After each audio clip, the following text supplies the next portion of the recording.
అందరికీ వందనాలండి. ఒక్కసారి ఈ వీడియో అయితే చూడండి. ఈ పెద్దాయనైతే ఇక్కడ అరటిపళ్ళు, బబ్బస్కాయలు, అలాగే తేగలు, అలాగే కొన్ని దుంపలు ఇవి అమ్ముకుంటున్నారనమాట. ఇలాగా దారి ప్రయాణం వెళ్తూ ఉండగా ఇక్కడ సర్లే అని చెప్పేసి మేము ఇక్కడ ఆగాం. ఆగితే ఆ ఫ్రూట్ తీసుకునేటప్పుడు ఆ బాబాయ్ గారి చేతిలో మాకైతే బైబిల్ కనిపించింది.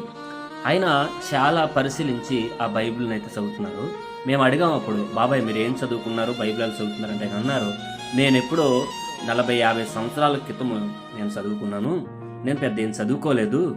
బైబిల్ చదవాలే. నేనేమైనా సరే నేను బ్రతుకున్న దినాల్లో బైబిల్ కంప్లీట్ చేయాలని చదువుతున్నాను. ఒక్కొక్క అక్షరం చదువుతున్నాను. నాకు పెద్ద చదవడం రాదంటున్నారు."